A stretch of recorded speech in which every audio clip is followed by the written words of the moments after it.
This is Washoe County Courthouse. Inside are Rupert Murdoch, 4 of his children, and a lot of lawyers.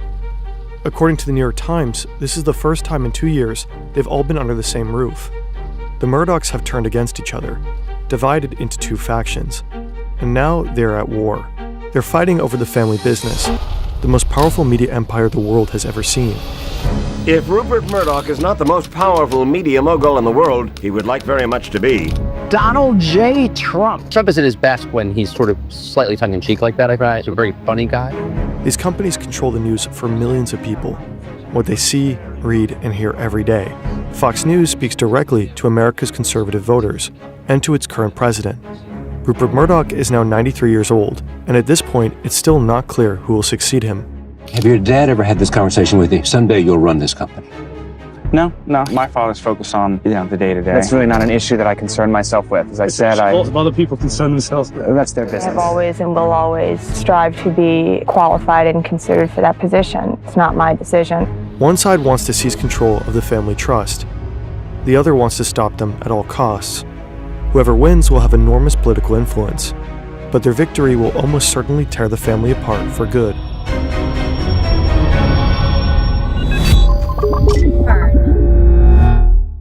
Much of our research for this video draws on reporting from the New York Times, The Atlantic, and other accredited news outlets. Direct quotes attributed to members of the Murdoch family are largely based on this reporting. All sources are listed in the video description. That said, many details and nuances could not be independently verified by us. We also contacted all major Murdoch family members to request statements confirming the main aspects of the story, but none responded.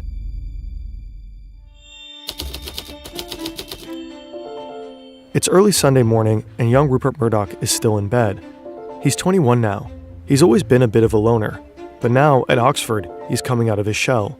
He's socializing and dabbling in left-wing politics, even joining the Labour Party. But what he really wants, more than anything, is the respect of his father.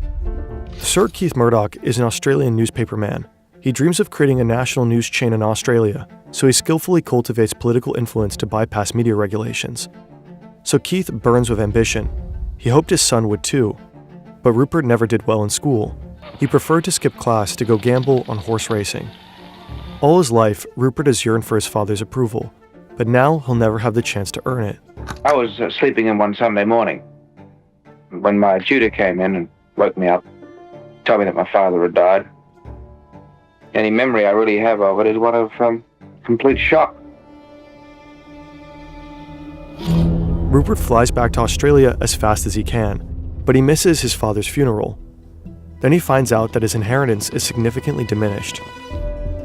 Sir Keith established family trusts back in the 1930s. Family trusts are commonly used to manage assets and pass on wealth to future generations. But Sir Keith's death is sudden and unexpected, and his estate carries a serious amount of debt. To pay this off, Rupert's mother had to sell off half of his father's estate. Now Rupert is furious. He's been cheated. Instead of the empire his father was working to build, he inherits just a single local newspaper, The News of Adelaide. He takes it and does what his father never could. He builds a newspaper empire. By the time he's 40, Rupert has gone further than his father could have dreamt. He founded the first national newspaper in Australia, The Australian, and soon he used that platform to help catapult a politician into the Prime Minister's office. He's conquered Australia. Next up, the rest of the world.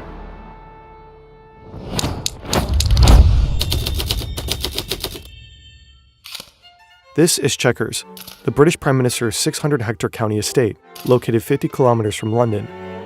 It's afternoon. Prime Minister Margaret Thatcher is sitting down to eat. Thatcher wants to keep this lunch a secret.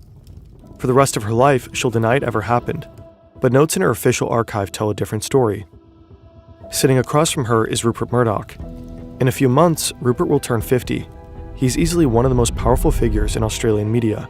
His company, News Corp, dominates about 2/3 of the newspaper market in the country, and it's gone global, acquiring newspapers in the UK and the US. Now he sets his sight on a new prize, the Times of London, one of the oldest and most respected newspapers in the world. Acquiring the Times would give him control over 40% of the British press, a monopoly, according to UK law. That would mean legal scrutiny. Possibly hoping to avoid that scrutiny, Rupert is now having lunch with the Prime Minister. Back in Australia, he established a successful formula. First, acquire a newspaper and make it successful through populist journalism, then leverage that success to obtain more properties. Next, gain control over a prestigious newspaper. Respected broadsheets tend to reach a different audience, powerful people, including politicians. Speaking directly to people like this means a chance to influence policy. Through endorsements and editorials, it can even mean having an impact on elections. For a newspaper mogul intent on growing an empire, that kind of influence could be worth its weight in gold. In the UK, Rupert applied his formula on a bigger stage. His toehold was News of the World, a weekly left-wing tabloid newspaper he acquired in 1969. A year later, he added a daily, The Sun. Both papers became known for headlines like these, and for a willingness to focus on sex, drugs, and scandal. The Sun even introduced a new daily feature, a topless page 3 girl. It broke with tradition on Fleet Street, home of the British press. We were tearing up the old ways and inventing a new form of journalism, a new way. We were the enfant terrible of Fleet Street and proud to be so. Sales began climbing. A decade later, The Sun was Britain's best-selling tabloid. The new approach also earned Rupert a nickname. That strata of society called him the Dirty Digger.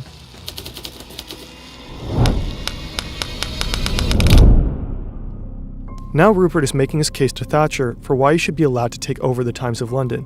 He just wants to make improvements to the paper, he says. He'll be a hands-off owner. Later on, he'll guarantee this with a written promise. Afterward, he thanks her for the lunch with this handwritten note. He calls her, "My dear Prime Minister." There's no evidence that Rupert and Thatcher made a deal. Thatcher carefully avoids any suggestion of this even in her own documents. Her official record of the event states she did no more than wish him well in his bid.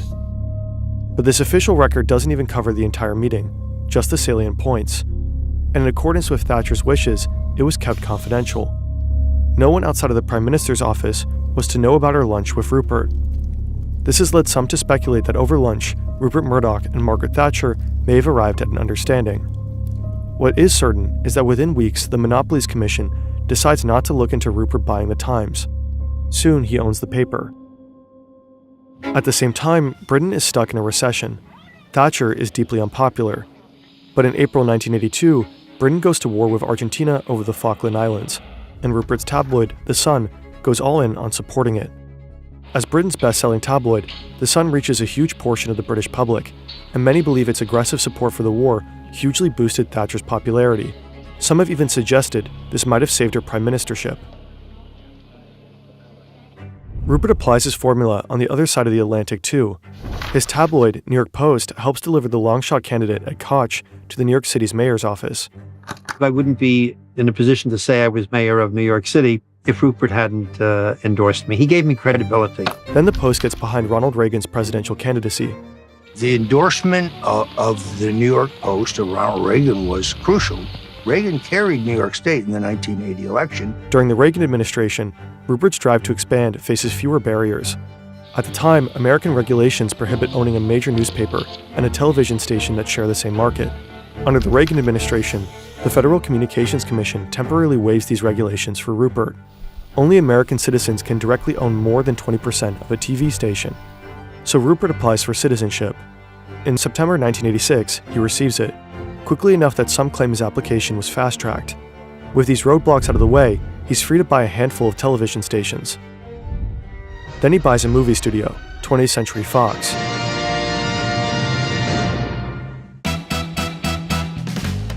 A month after receiving his American citizenship, he combines these new assets and launches the first new major broadcast television network since the 1950s. Fox's shows are a bright, edgy alternative to straight-laced broadcast television, and Living Color presents sketch comedy with a black, hip-hop inflected perspective. The Simpsons and Married with Children reinvent the family sitcom as dysfunctional and even racy. And then Reagan eliminates the Fairness Doctrine, which had required broadcasters to give equal time to both sides of controversial issues. Many see this as paving the way for partisan media, and eventually a channel that will change the American media landscape forever.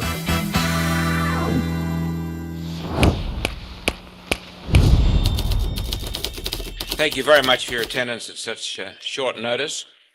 You have the press statement, I think, which tells you everything.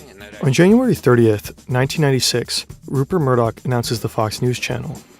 His network TV station, also called Fox, has been on the air for a decade. Now he's finally making the leap to cable. Rupert's news station will be challenging the 400-pound gorilla of 24-hour news, CNN. To pull it off, he hires this man. I'd like to thank Mr. Murdoch for the kind words. Thank you all for coming this morning on short notice. I know that you're good journalists, therefore. His name is Roger Ailes. Rupert hired him to build Fox News from scratch.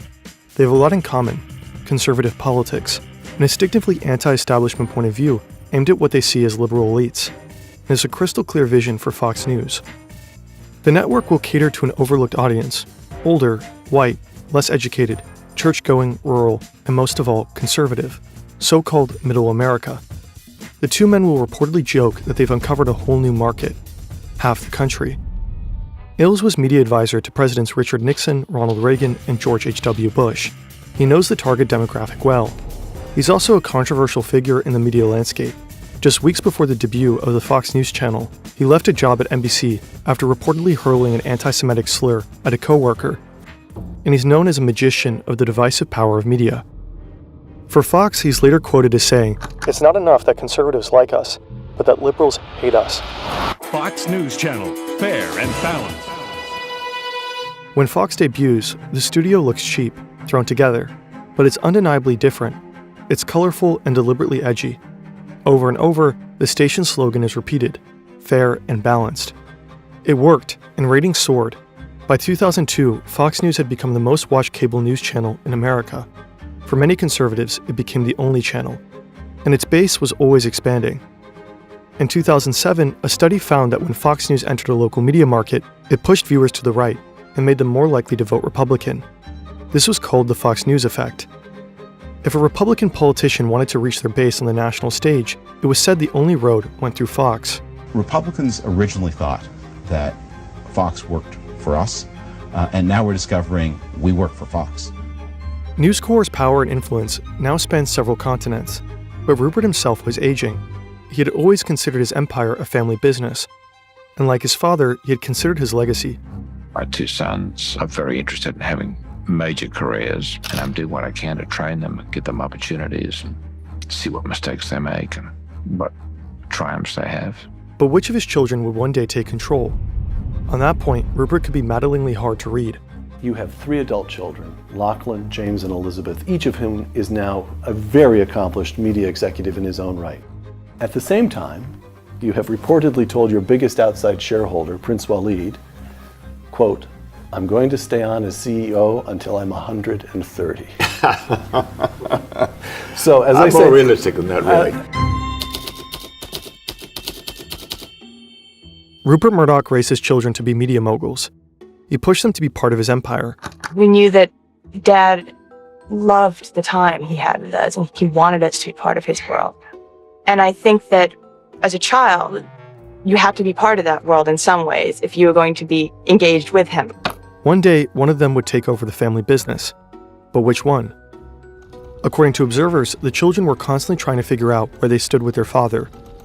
Who did he favor at any given time? Family life revolved around succession. Each child grew up trying to prove themselves worthy. Elizabeth Murdoch is often described as bright, capable, and like her father. With his help, she purchased a pair of television stations in California. About a year later, she sold them for a $12 million profit. Soon, she'll be climbing the corporate ladder at her father's satellite TV station, B-Sky B. She's tough, ambitious, and has her eye on the top job. I have always and will always strive to be qualified and considered for that position. It's not my decision. But in the race for succession, many believe she has a handicap. It has been said that he's never been a person particularly comfortable with women in senior positions. Did you say you got a quote on that? I haven't got a quote on that. It's been said. As I said. I don't think he ever actually said. I don't know if that's true. I can think of a number of senior women that he's come to count on and rely on in very, very important positions. I think Dad is traditional in many ways. Lachlan Murdoch is Rupert's eldest son. He's often said to be the apple of his father's eye. He just graduated from Princeton University. Now he's working on his father's newspapers in Australia. He's young, rich, and a budding celebrity. Have your dad ever had this conversation with you? Someday you'll run this company. No. My father's focused on, the day-to-day. Prudence is Rupert's only child from his first marriage. She's also the only Murdoch sibling to avoid the family business, though her husband works for News Corp. James Murdoch is often called the family rebel, dropped out of Harvard to follow the Grateful Dead on tour, founded a hip-hop label, Raucous Records. Yeah, that's really not an issue that I concern myself with. As I said, Lots of other people concern themselves with. That's their business. Anna Murdoch is Rupert's second wife, and has been part of News Corp since she was 18 years old. She met Rupert while interviewing him for one of his Australian newspapers. Anna's on the News Corp board of directors. She's mother to Elizabeth, James, and Lachlan, and she helped raise Prudence. As they grow up, Anna worried about what the competition to succeed their father was doing to her children. Your sons, are they planning to go into the newspaper business? I think so, and so is my daughter. I mean, I can see lots of arguments along the way. Yeah. Who knows what will happen? It wasn't always easy. Rupert's work always came first. Newspapers are in his blood. He's a good Australian businessman who's come here. I'm going to show you how to do it. And it never, ever stopped. It is awful sometimes, and it is lonely, and you are cut out of it. But I don't think I'd change it for anything at all. For decades, Anna's been patiently waiting for him to retire so they can enjoy their golden years together. On that day, he would name his successor. Win or lose, the children would all be free of their burden of succession. Anna could enjoy life with her husband, free from the burden of News Corp invading every second of their lives. But instead, in 1998, everything changed.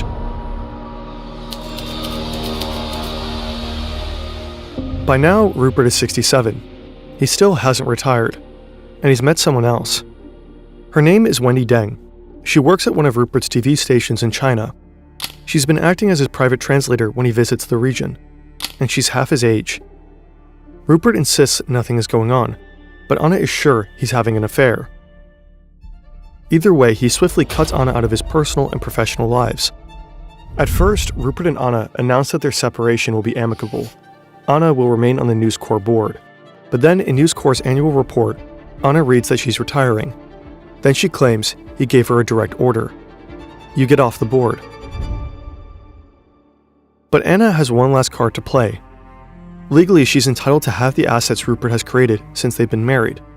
But she wants something else. Anna sees what competing for succession is doing to her children, and she wants to make sure Rupert can never toss them aside, like he has her. To protect them, she wants to ensure that all four will inherit a share of the family business, so she sacrifices half of what she's entitled to in the divorce. In exchange, Rupert agrees to restructure the family trust. His 4 children will each control a single vote within the trust, while Rupert will control 4. But when he dies, his votes will disappear. Elizabeth, James, Lachlan, and Prudence will control the trust assets equally. These assets have been valued at more than $7 billion. But there's an even bigger prize. They include almost half of the voting stock in 2 of the most influential media companies in the English-speaking world. The voting power will also belong to Rupert's children equally. These companies decide what millions of people read, hear, and watch on a daily basis. Managing a huge empire is quite the challenge. You don't need to be a media mogul to know that one of the biggest hassles in any workplace is the chaos of disconnected tools and software platforms. But there's a solution: Odoo. Odoo is a single centralized platform for managing your entire business. Need to track hours, sign documents, manage projects, or even build a website? Whatever your needs, Odoo has over 45 apps to choose from. What's more, they're integrated. Thanks to Odoo, your sales, accounting, and inventory management apps can all update each other, giving you a cohesive, up-to-date overview. Odoo is even tailored to your location, so no more wasting time figuring out local taxes, rates, and regulations. Odoo does it for you. Odoo grows with you. Start with the apps you need and add more as your business evolves. The first application is free for life, with unlimited support and hosting included. Starting at 19.90 euros per month, you gain access to all available applications. Click the link in the description to check it out. In the early 2000s, the Murdoch empire was arguably at its peak, reaching 5 continents and 3/4 of the world's population. One of the companies controlled by the shares in the Murdoch family trust, News Corp, owns media properties all over the world. The other is the most profitable cable news channel in America. In time, it'll become much more. James will later say that with the trust, the idea was that it would incentivize us to cooperate. What actually happens is very different. And at the heart of it is Fox News.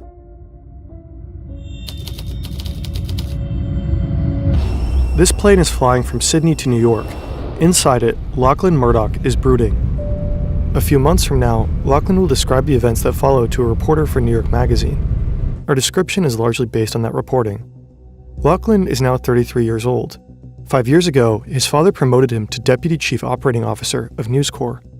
As Deputy COO, Lachlan is responsible for running the New York Post, the publisher HarperCollins, and 35 TV stations. Rupert is still head of the company, and he shows no signs of slowing down. But he's now 75 years old. One way or another, he'll have to step down soon.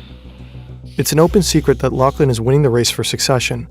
At this point, his sisters are out of the running, and his brother James trails behind. Lachlan has long seemed to have an advantage. He's very much his father's son, sharing his conservative politics and deep love for Australia. In 1997, Rupert told an interviewer that of his children, Lachlan was first among equals. But something isn't right. Lately, he's in conflict with Roger Ailes, the father of Fox News. As one of Rupert's most trusted executives, Ailes is largely allowed to do what he likes.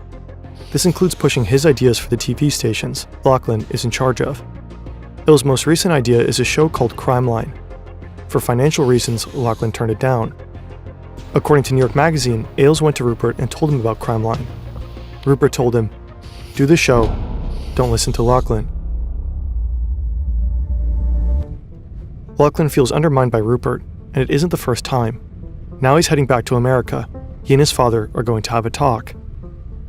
In New York, Lachlan and Rupert discuss the situation over lunch. Rupert listens. He offers suggestions, maybe changing the organization chart. But Lachlan knows his father isn't going to change.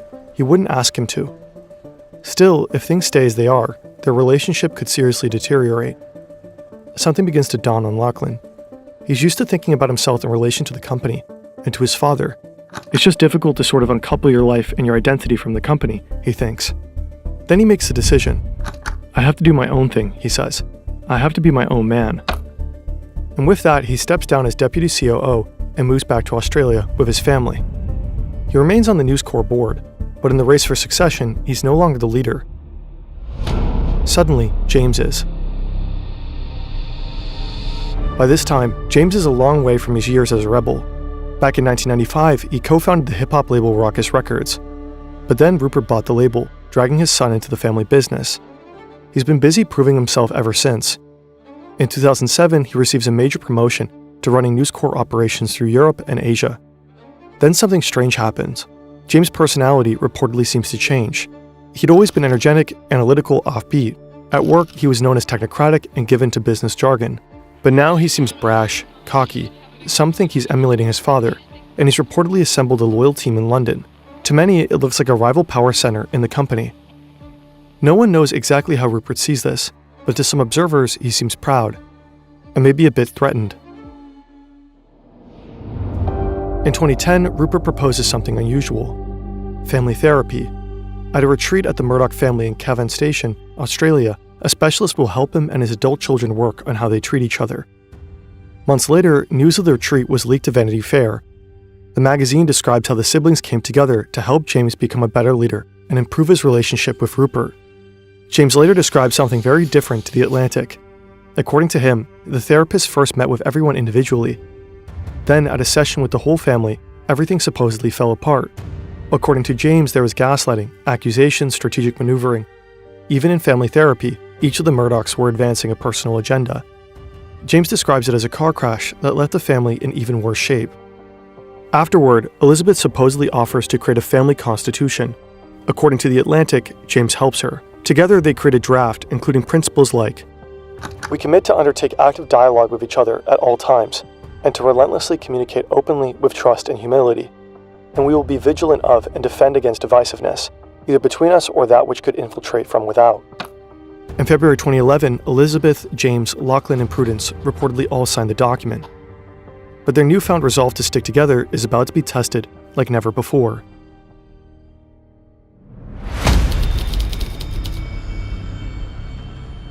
This is Rupert Murdoch's war room. Rupert is fighting to contain the biggest scandal in News Corp history. Elizabeth is advising him and also providing emotional support. According to reporting, she thinks the best public relations move would be to let someone in the family take the fall. And her brother James is in charge of News Corp operations in Europe and Asia. It should be him. Rupert slept on the idea. He agrees. Then he sends Elizabeth down the hall to fire her brother. From 1996 to 2001, Elizabeth was managing director of the British satellite TV network B-Sky-B, which later changed its name to Sky. She worked hard to position herself as Rupert's successor. Then, in 2000, she abruptly quit. In one version of the story, she let Rupert know by sending him a fax. The exact reason is unknown, but many believe that within the family, Elizabeth had long been hitting the glass ceiling. Years later, James would reportedly say of Rupert, "He is a misogynist." After quitting the family business, Elizabeth was successful on her own terms in a way none of her siblings had been. Her production company, Shine, produced hit TV shows like The Biggest Loser and MasterChef. In early 2011, Rupert bought Shine for $673 million, bringing Elizabeth back into the fold.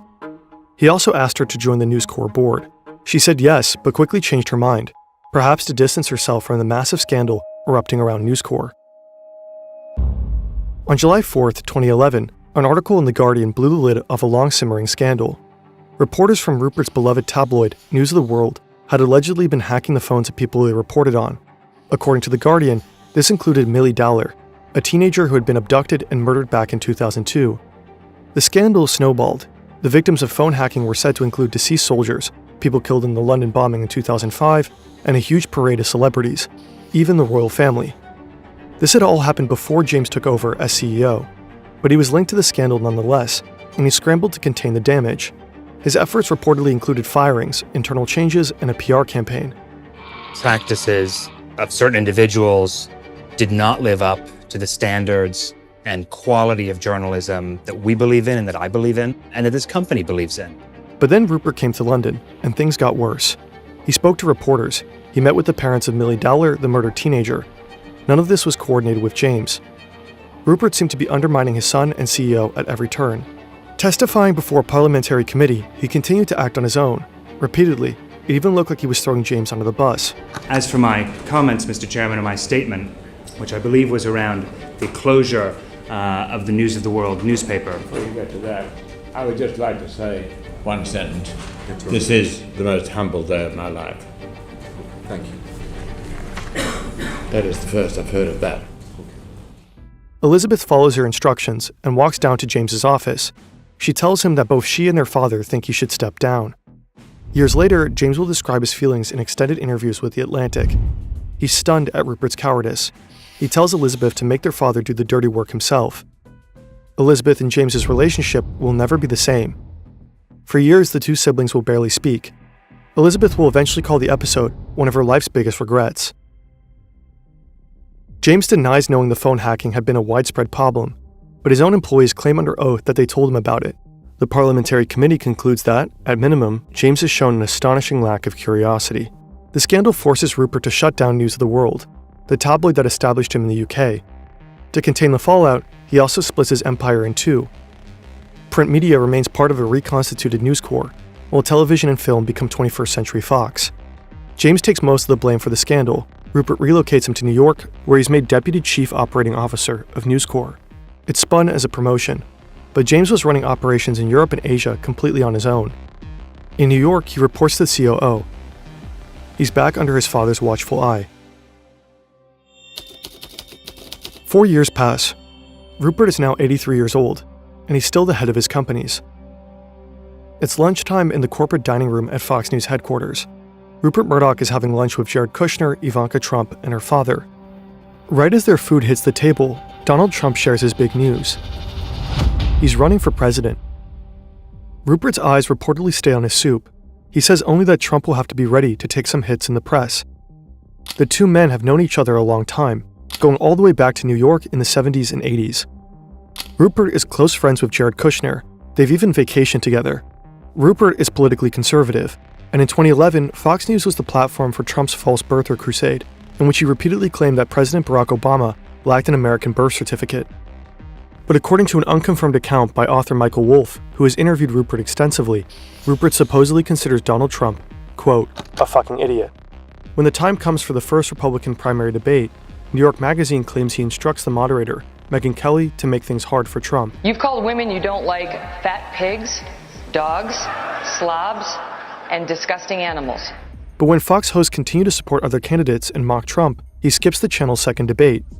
Trump's base and Fox's core audience are largely the same people. Without him, the second debate on Fox gets about half as many viewers. Trump may be a fucking idiot in Rupert's mind, but he seems to be crucial to Fox's ratings.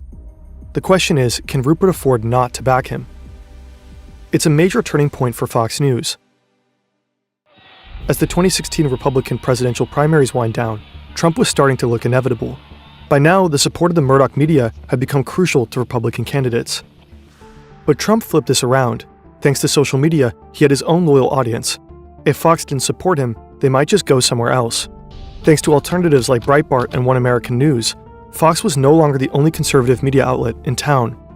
So Rupert seemingly pivoted. Pro-Trump articles began popping up in the editorial section of the Wall Street Journal, a Murdoch paper. The covers of the New York Post began celebrating Trump's politically incorrect stances, and Fox News featured hours of pro-Trump programming in its primetime lineup. At Fox, Trump was now the guy. According to at least one Fox anchor, the new rule was, don't bash him. The anchor is quoted saying, "We've thrown in the towel." In November 2016, Trump won the presidency.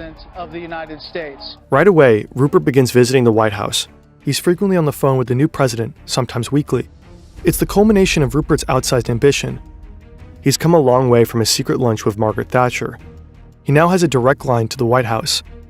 Over the phone, Trump reportedly says to him, Rupert, you love this shit." Soon, Fox's lineup changes. It seems more closely aligned with Trump's politics, with pro-Trump personalities like Tucker Carlson and Sean Hannity filling primetime slots. Trump often gets up early and watches Fox, then seemingly tweets about what he's seen. Commenters begin to notice a feedback loop developing. Some note that at times, it's hard to tell where policy positions come from, Trump or Fox. There was a time when Fox drove Republican politics. Now it's becoming something totally new. A TV network that, to many, looks inseparable from the White House. Fox is arguably more powerful than ever, and it's still unclear who will follow in Rupert's footsteps. More than a year earlier, this is the Lambs Club in Midtown Manhattan. James Murdoch is flying to Indonesia today, but he's made time for lunch with Lachlan and the COO of News Corp before he heads to the airport. Years from now, he'll discuss the events that follow in his interview with The Atlantic. James is 42. It's been 4 years since the phone hacking scandal, and its effects are still being felt. Still, the succession race may be coming to an end. When the time comes, reports say, James will be the CEO of 21st Century Fox. Lachlan will be given a ceremonial title. But then something unexpected happens. Lachlan breaks the news. He's returning to the US to run 21st Century Fox. Lachlan, who quit years ago and hid in Australia while James toiled in the company and took the blame when things went wrong. Lachlan is going to be his boss. At this point, James has been in the family business for almost 20 years. He's paid his dues. But behind his back, his father has been making plans for his brother to return. In fact, he'd never fully given up on bringing his favorite son back. I hope, and I've said from the day he went back there, that he's going to come back here. James does not want to report to his brother. He gets up and heads to the airport. While he's gone, he ignores messages from Rupert and Lachlan. Rumors about him resigning whip through the company. By the time he returns, Rupert has changed his tune. James will still become CEO. Lachlan will be chairman. In reality, he sets his sons up as co-leaders. Both are expected to sign off on every major decision. But according to several accounts, the arrangement is a disaster. The brothers are unable to work together. In the fall of 2018, James spots a way out. A deal is beginning to take shape. Disney will buy nearly all of 21st Century Fox's assets, but not Fox News. James is enthusiastic. The deal could give him cover for exiting the company. Lachlan, on the other hand, is reportedly enraged. He's relocated his family from Australia to be head of a top-tier media property, and his father wants to sell it out from under him. In his interview with The Atlantic, James describes events coming to a head. Over dinner at the Gramercy Tavern in New York, Lachlan blows up. He rants about the deal, makes threats, and finally storms out. On the way out, he tells Rupert that if the deal goes through, you will not have a son. Then he looks at James, and you won't have a brother. But less than a year later, it happens. Disney buys 21st Century Fox. Rupert's children receive an enormous payout from the family trust, about $2 billion each. James steps down as CEO of 21st Century Fox and exits the family business. Lachlan becomes chief executive of Fox, and along with Rupert, co-executive chairman of Fox and News Corp.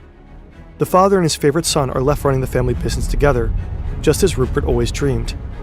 The fight for succession seems to finally be over, but the real battle is about to begin.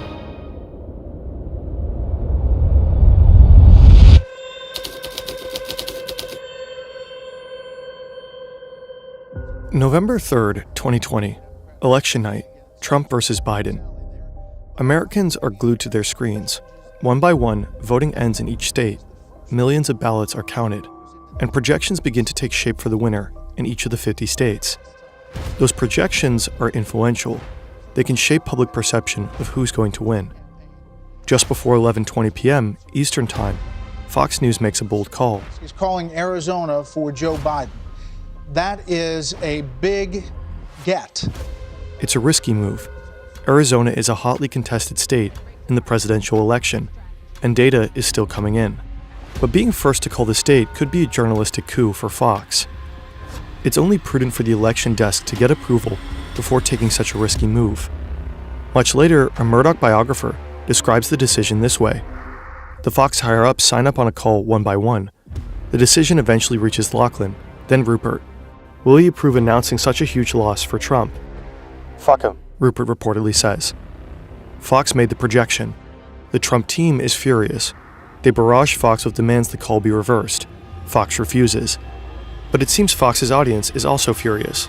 In the days that follow, ratings plummet. Then Fox pivots. Tonight, every American should be angry. You should be outraged. You should be worried. You should be concerned at what has happened in the election. The Dominion software system has been tagged as one allegedly capable of flipping votes. How, for example, did senile hermit Joe Biden get 15 million more votes than his former boss, rock star crowd surfer Barack Obama?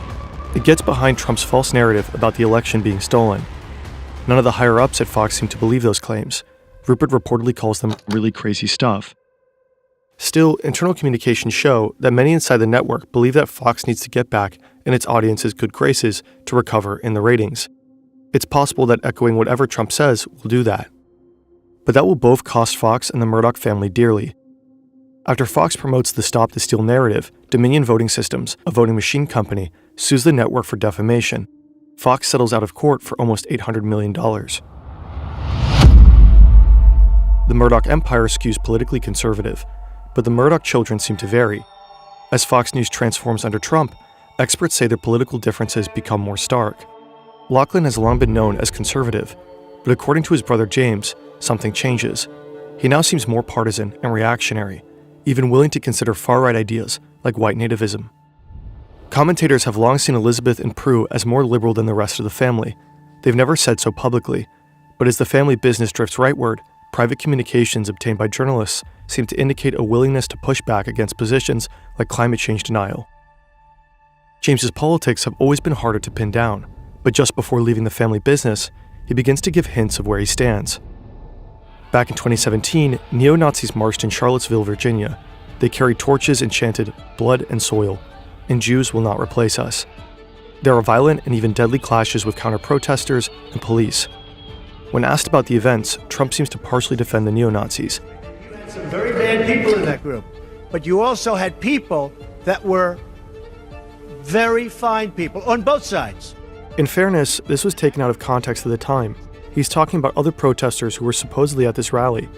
In the same speech, Trump explicitly condemns neo-Nazis and white nationalists. In any case, Fox News defended him. I think the president made a strong and clear message condemning all hate groups.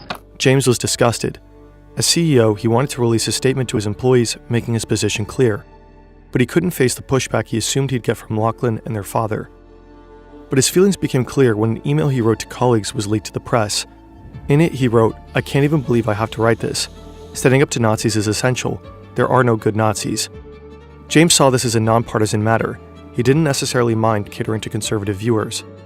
He did want to at least nudge the company towards accountability and higher editorial standards, but he believed Rupert would never allow him to change the company's direction or decouple it from Trump. The battle for succession seemed resolved. It was Lachlan, but all four siblings still had a vote on the family trust. That made their opinions on Fox's political orientations especially relevant. If James, Elizabeth, and Prudence decided to change Fox's direction, All they had to do was wait for Rupert to pass away. At that point, they would outvote Lachlan. That very prospect would ignite the Murdoch family's final battle.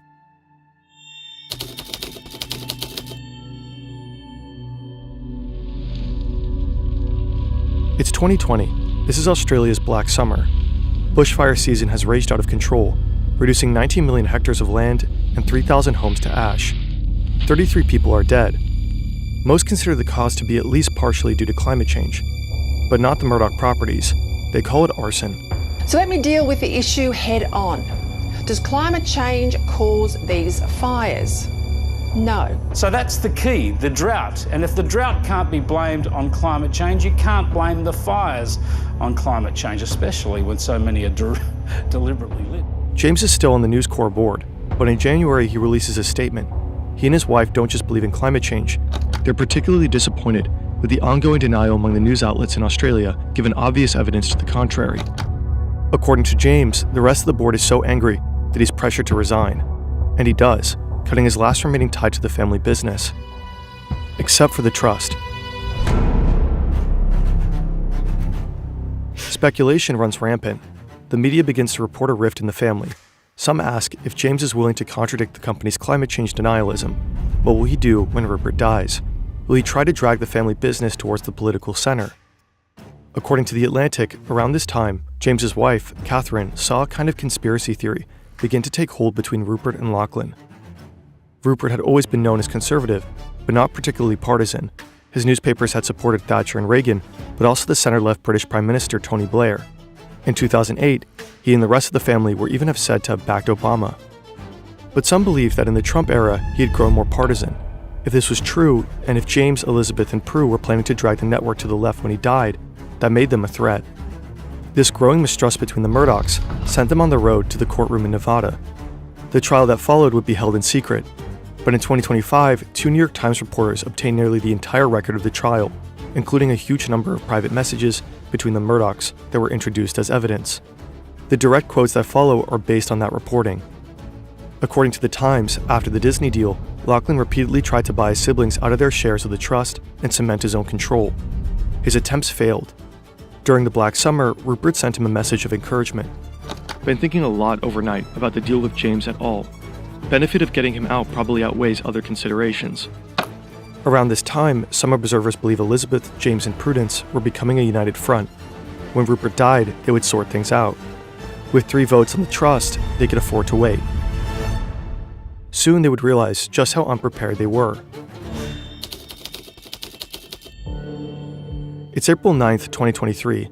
Succession is playing on HBO. The show is based on the Murdochs. The series is now in its 4th season. The main character, family patriarch Logan Roy, is modeled on Rupert. So far, the show has been heavily based on real-life Murdoch lore. But in this episode, the show diverges. Sharply. Attention. Major spoilers ahead. Skip until here if you want to avoid them. It seems very bad. I'm so sorry to call you like this. Suddenly and unexpectedly, Logan Roy dies, but it happens off-screen. The viewer experiences Logan's death through the reaction of his children, who find out via a phone call. According to the New York Times, Elizabeth Murdoch is watching, and she feels panic rising inside her. Logan Roy's children are completely unprepared. No one is in charge. Chaos reigns, and eventually they lose control of the company. It all hits way too close to home. Elizabeth's father is now old, very old, 92. In 2018, he tripped and fell while on Lachlan's yacht, suffering life-threatening injuries. In 2022, he was hospitalized with COVID. Someday soon, it will just be Elizabeth, James, Lachlan, and Prudence running the family's trust. The fate of the Murdoch companies will be in their hands. But can they work together? Elizabeth is deeply shaken. So is Mark Devereaux, her representative on the family trust. He sees the episode as a grim warning. I thought this is exactly the thing we should be avoiding, because that is chaotic. So Devereaux writes what he calls the succession memo. In it, he poses questions intended to prepare Elizabeth, James, and Prudence for what's to come. When they have equal say in the direction of the empire, could James accept Fox News as it is? If not, can someone buy him out? On the other hand, if he and Elizabeth and Prudence want to move Fox News to the center, would Lachlan accept it? But Rupert is still very much alive, and he's making plans to stop this very thing.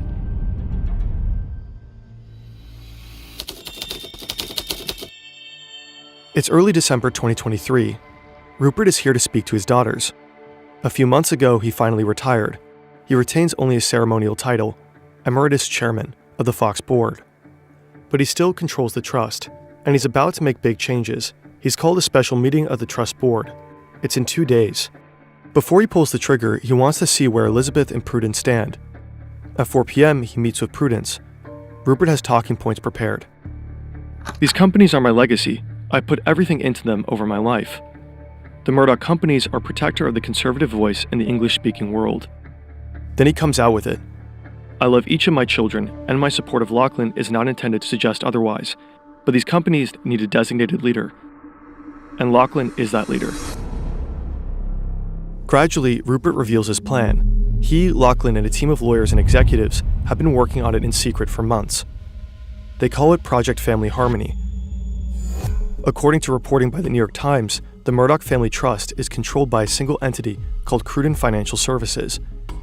Cruden is run by 6 managing directors, Elizabeth, James, Lachlan, and Prudence.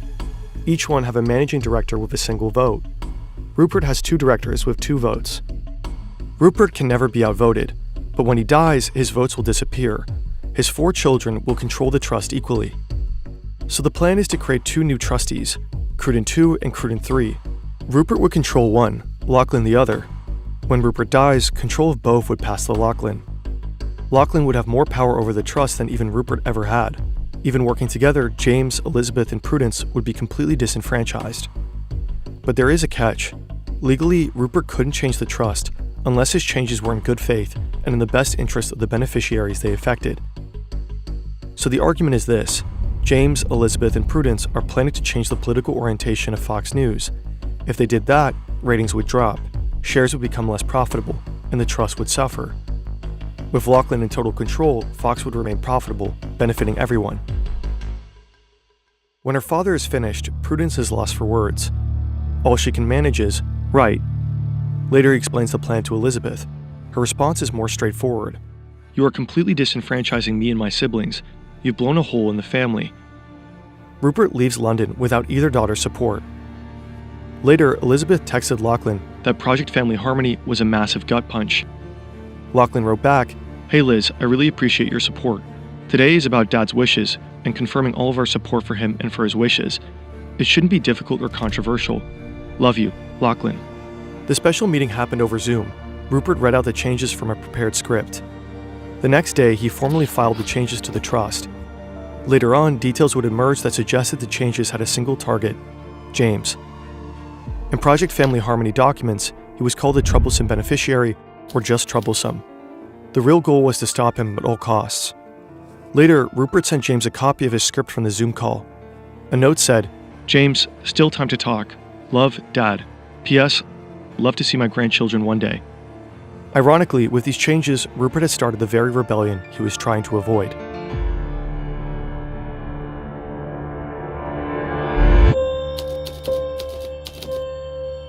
It's September 16th, 2024.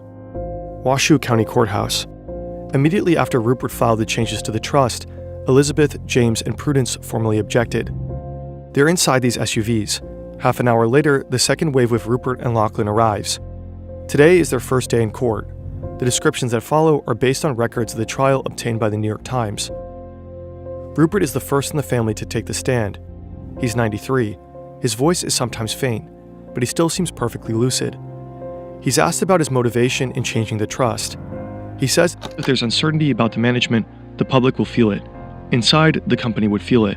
Ensuring Lachlan's succession will eliminate this uncertainty. Once and for all, everyone will know where they stand. I just felt sure, very certain, that if these things weren't settled, there would be trouble, and the trouble would be damaging. The opposition lawyers question him. Isn't Project Family Harmony really about preserving Rupert's legacy by keeping Fox News on the political right? Rupert tells him there's no difference between the two. If Fox changes its political orientation, its audience will rebel again. Lachlan will keep things as they are, ensuring that the network and that the family's trust shares remain valuable. That benefits the whole family. His whole case rests on this argument. The changes are only intended to benefit shareholders. But then he keeps going. Fox News cannot fall into the wrong hands. It will be a disaster if it does. And the one at fault is James. Because of him, Elizabeth and Prudence will have to choose between their brothers if one day they all share control over the trust. After his testimony, Rupert is excused from court due to illness. But James suspects another reason: cowardice. On day 3, Elizabeth takes the stand. Rupert's lawyer paints her, Prudence, and James as spoiled billionaire children determined to thwart the man who had made them wealthy beyond most people's wildest dreams. Hasn't Elizabeth been fortunate to have become a multi-billionaire thanks to her father's enormous generosity? Elizabeth replies, "I wouldn't call it generosity, but his enormous success, yes." She is grateful to her father, though. All her life, he had mentored her in media and business. "I feel like I was taught at the feet of the master." The lawyer hones in on a meeting that took place a year before. James, Elizabeth, Prudence, and their spouses had all met for dinner at Claridge's, a London hotel and restaurant. Beforehand, the siblings had met in a private conference room for 90 minutes. They caught up, talked about the succession memo and plans for Rupert's death, and complained about Lachlan and their family. Or so they said. Before the trial, a piece of evidence had come to light. In his diary, Prudence's representative to the trust had written about the brothers' activities and the meeting at Claridge's. In it, he writes that the three are planning to get rid of Lachlan. Rupert's lawyers paint a picture of a full-blown conspiracy. Elizabeth's lawyer develops a competing image. Rupert and Lachlan are the ones who've been scheming. It's Project Family Harmony that has torn the family in two, not some supposed conspiracy by Elizabeth, James, and Prudence. He asks Elizabeth to describe how Rupert explained his plans to her. She describes feeling angry and betrayed. "What is your relationship with your father like today?" the lawyer asks. "Absent. What was it like before the December 6th special meeting?" "Unbelievably close." In the afternoon on day 3, James testifies. Rupert's lawyers seek to portray him as a resentful son plotting his revenge, a puppet master scheming to undermine his brother. James admits they talked about outvoting Lachlan when their father died, but he insists they never discussed a coup. The lawyer asks about the dinner where Lachlan had essentially disowned him because of the Disney deal, and James is surprised to find himself crying. Later on, he chokes up when discussing his relationship with his father. "You know, there have been a lot of hurtful things over the years," he tells the court. "We worked together very closely for a long time. It's hard." But he's direct when asked about identifying as the troublesome beneficiary. He calls the label garbage. They're making stuff up, or believing things that are being told to create some sort of boogeyman that is a justification for stealing stuff they didn't want to buy. Day 4, Lachlan is called to the stand. A question hangs over the trial. Is he the target of a plot by his siblings, or is he targeting them? He insists that evidence of a plot against him has been piling up for years. He says thousands of stories in the media have quoted anonymous sources close to James, confirming his plans to oust Lachlan. One unauthorized biography of Lachlan quotes an anonymous source. Lachlan gets fired the day Rupert dies. As Lachlan sees it, quotes like this clearly come from people close to James. Taken together, they show why Lachlan and Rupert had to act. But under cross-examination, cracks begin to appear. Lachlan can't prove that the anonymous sources come from James. In fact, he's changed his mind. Now he thinks they're people close to Elizabeth.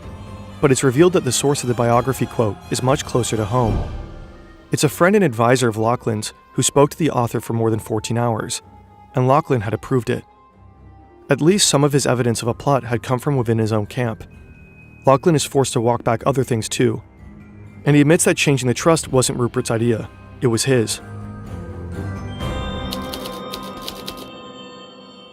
On December 7th, the probate court commissioner filed his report.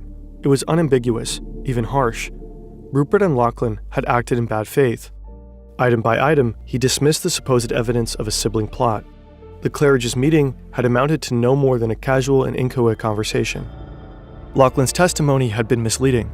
Statements he had made about a failed corporate merger were an example of Lachlan Murdoch's lack of candor with the parties and on the witness stand. Ultimately, the changes to the trust were a carefully crafted charade. Their motivation was political, to ensure that Rupert's companies continue to be alternative conservative voices in media after he dies. Rupert and Lachlan immediately appealed. According to the New York Times, their chances of success were slim. James, Elizabeth, and Prudence's intentions remained unknown. Time seemed to be on their side, though. When Rupert died, they would have the power to reorient the Murdoch companies. Behind the scenes, things may not have been so cut and dried. According to the reporting by the New York Times, in February 2025, the balance of power seemed to shift. Rupert and Lachlan's appeal nudged forward, with a state judge requesting oral arguments. And The Atlantic published a profile of James. In it, he criticized his father and brother and shared sensitive details of the sealed court case. Rupert and Lachlan's lawyers pounced, requesting sanctions against James and a whole new trial.